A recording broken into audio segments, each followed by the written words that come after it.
आज के एपिसोड में विधि नीली मौसी को कॉल करके प्रताप अंकल से बात करती है और देव रायचंद उनसे मिलना चाहते हैं ये बताती है। प्रताप अंकल पहचान जाते हैं कि वे उनके दोस्त शांतनु रायचंद के बेटे हैं और मिलने के लिए तैयार हो जाते हैं। इधर विमला और हरिप्रसाद विधि का इंतजार कर रहे हैं और हरिप्रसाद विधि से लैपटॉप सीखने के लिए कहते हैं।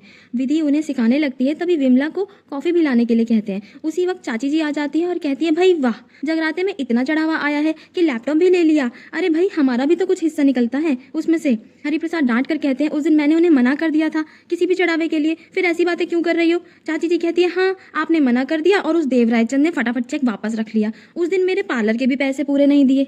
ये बड़े लोग इतने छोटे दिल के होते हैं, चिंदी चोर कहीं के। तभी विधि बिना घबराए बोलती है कि उनके दिए हुए पैसे से अगर हम मरम्मत करवाते तो अच्छा लगता क्या। पापा ने जो किया वो सही किया। चाची जी हैरान रह जाती है और विमला विधि को बुलाकर कहती है, आज जो तेरे अंदर ये बदलाव आया है वो सब देव सर की वजह से। मुझे उनसे मिलना है, चाहे 5 मिनट के लिए ही सही। इधर देव बहुत खुश होते हैं, वो इतने सालों बाद प्रताप अंकल से मिलेंगे। तभी सत्यवती भी याद करती है कि अम्बा की बातें और कहती है, वैसे आज मुझे भी बहुत साल पुरानी बात पता चली है। देव बहुत खुश होते हैं तो इस बात पर ध्यान नहीं देते। सत्यवती फिर उनकी शादी की बात करती है, कोई उनके जीवन में आ जाए। देव बात टालकर वहां से चले जाते हैं। इधर विधि कॉन्फ्रेंस रूम में प्रेजेंटेशन की तैयारी करती है, तभी अनाया आकर प्रोजेक्टर कनेक्ट करने में उसकी मदद करती है। दोनों कॉफी पीते हैं और तभी कनिका आ जाती है।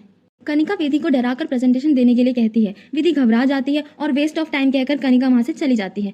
अनाया विधि को समझाती है कि लास्ट के 3 पॉइंट सबसे पहले बोलना, जिससे प्रेजेंटेशन अच्छा होगा। इधर विमला हरिप्रसाद से पूछती है कि आप बहुत रातों से सोए नहीं, सब कुछ ठीक है, कोई परेशानी है तो मुझे बताइए। हरिप्रसाद बात को टालकर कहते हैं कि तुम देव जी से जब मिलोगी तब उनसे कहना कि उनकी बातों से मुझ में बहुत हिम्मत आई है। कुछ भी करने के लिए उम्र की सीमा नहीं, हिम्मत की सीमा पार करनी होती है। इधर कॉन्फ्रेंस रूम में सब आ जाते हैं। विधि प्रेजेंटेशन देते वक्त घबरा जाती है। देव उसे गहरी सांस लेने के लिए कहते हैं। तभी विधि सबसे पहले अनाया को थैंक यू कहती है और ऑफिस में हो रहे छोटे छोटे वेस्ट के बारे में बताती है। तभी योगेश विधि से सवाल करता है कि हमारी कंपनी 3000 करोड़ की है और तुम ये टॉयलेट पेपर, कॉफी, टिश्यू ये सब डिस्कस कर रही हो। विधि कहती है, 1 साल में इस ऑफिस में 1 करोड़ की बर्बादी होती है। हमारे ऐसे 30 ऑफिस हैं, मतलब 30 करोड़। ये रकम मेरे लिए तो क्या, आपके लिए भी बहुत बड़ी होगी। योगेश चुप रह जाता है। देव और सारे ऑफिस वाले तालियां बजाते हैं। यही एपिसोड खत्म हो जाता है। अगले एपिसोड में अम्बा विधि से रूड होकर बात करती है। कहती है, तुम्हें पता ही क्या है ऑफिस के बारे में, ऑफिस में कैसे काम होता है। वहीं दूसरी तरफ देव और विधि एक साथ बैठे होते हैं और विधि से परेशानी का कारण पूछते हैं देव।